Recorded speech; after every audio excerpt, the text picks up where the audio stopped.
How to reinstall Grub2 Efi?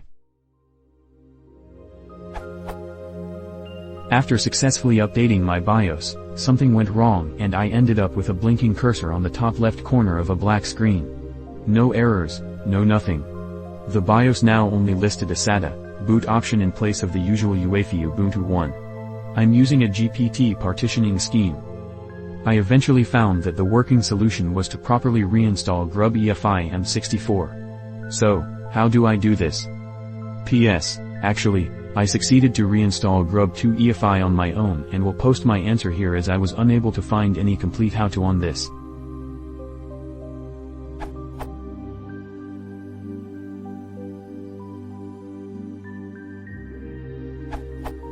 Boot your computer with a live USB/CD in UEFI mode. I had two boot options and UEFI. The second is needed to expose the EFI variables in break time equals 1/ so that Efi boot but don't fail later on. Booting with the first option gives me the following error. Modprobe Efivars didn't work for me. Root into the broken system, similar to the Ubuntu Grub2 help but with EFI specificities.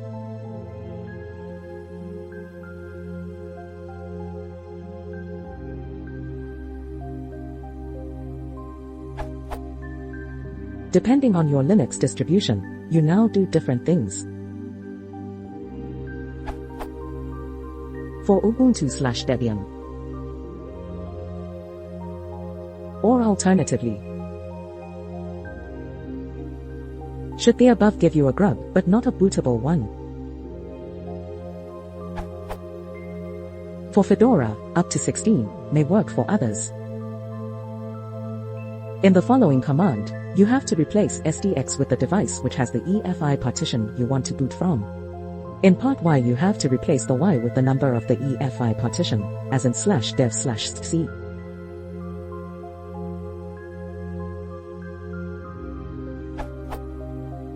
Now type Ctrl+D to exit root, unmount everything and reboot.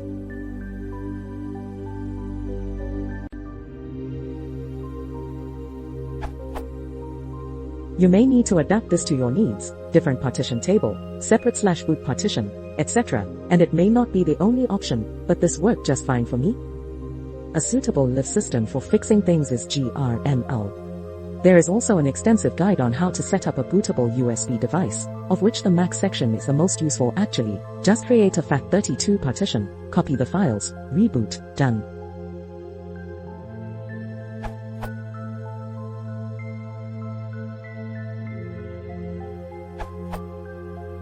As a potential simplification of the first method, it is possible to directly boot into the system on the hard disk, only using Grub of the live CD. Tested on Ubuntu 13.10 with the Ubuntu 13.10 live CD. Make sure that Secure Boot is disabled in your BIOS. Insert the live CD and boot it via uefi. The CD's Grub menu will show. Press C to get to the command line. Adapt the Grub command above if you have a different EFI system partition. After your system has booted from the hard disk, it should be enough to reinstall Grub on the EFI system partition and to register it with the firmware via Grub install.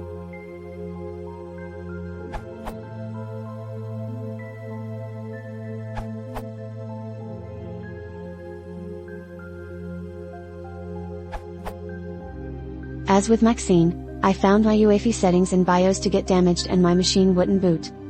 In my case, it's a Lenovo ThinkServer RD430 with Linux Mint Debian and it seemed anything I do about update Grub or changing any hard drives in the server would cause it to not boot.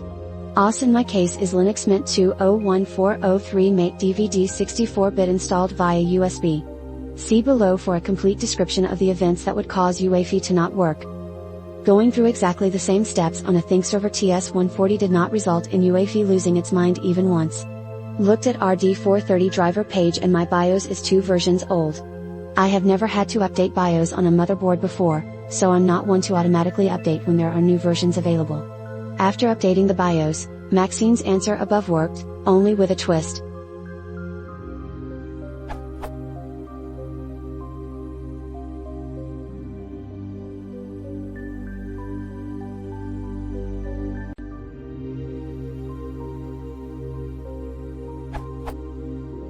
The efi bootmgr command added two entries 0000 and 0002. The boot 0002 Linux HG entry first in boot order is not correct. The 0000 entry is correct. To test this, I tried booting without any interruption, which is the 0002 entry. As expected, it didn't work. So I restarted the server, hit F12, and chose Linux Mint. As hoped for, it did boot to my Elend installation. The way to remove unwanted entries via efi bootmgr is: I use this command to remove entries 0001 and 0002. Option 0001 was from the last of my many attempts to recover the OS. uefi notes. If you're reading this and as frustrated with uefi as I am/was, here are some notes and resources. Booting to uefi shell is akin to using a DOS shell. Intel made a PDF reference manual for efi shell commands. Lenovo's uefi_on_ts430 document is the only resource I have seen explaining usage of efi shell. Another uefi shell reference from Partition Administrator's Guide.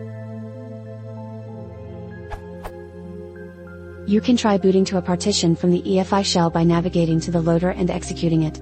uefi wants the disk to have a GPT partition table, not MS-DOS part table. uefi wants the first partition on your disk to be formatted FAT32 or FAT. For a generic boot there must be a /efi/boot directory at the root with boot64.efi in it. Some people copy their grub64.efi from where it was installed to /efi/boot/boot64.efi and this cheat worked for them. Anytime you make grub changes, use efi bootmgr v before and after to ensure your reboot is okay. My RD430 experience. I have reinstalled the OS 10 plus times in the past week trying to sort this out and set up the server. My configuration is a SSD on this RAID controller in the PCI 2.0 slot with Elend installed on it. OC S3008LL8i RAID controller, reflash to it mode, in the second PCI 3.0 slot with 6x3 TB drives. RAM, 12 GB ECC, 3x4 GB. Here are changes I would make that caused my system to not boot. Change S3008LL8 IPC slots, leaving the SSD plus card alone. Disable the LSI software RAID BIOS prompt for onboard controller. Add my old Highpoint Rocket Trade card to an OpenC slot. Make a change to /etc/default/grub and then run update grub. Maybe grub install needs to be run as well.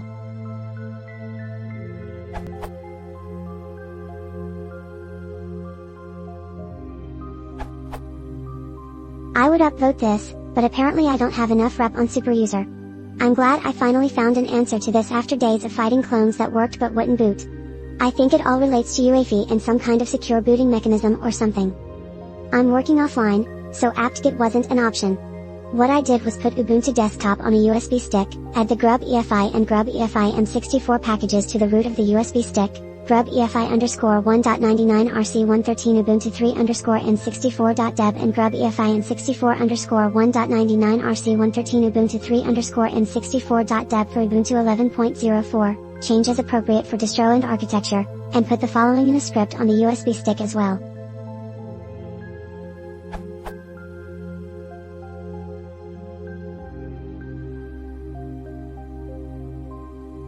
Boot up the live USB stick, open a terminal, run the command, and the job is a good on.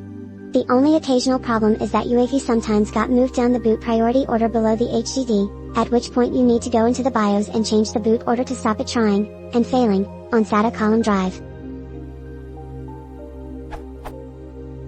You can also use dpkg reconfigure instead of dpkg-i, but that asks a couple of bootloader questions.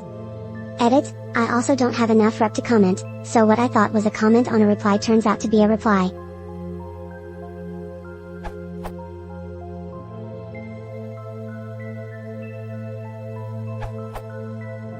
On my 32-bit Ubuntu 14.10 on Lenovo Yoga 2 Pro, I changed to uefi boot like this. Create folder.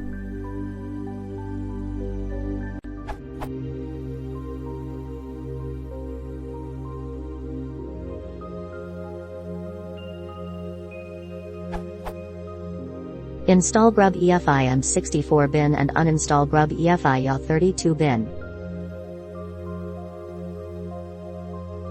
Reboot Ubuntu in EFI mode. Test if it boots fine. Then I installed Grub2 Efi M64 and uninstalled Grub PC grub-gfx payload lists with.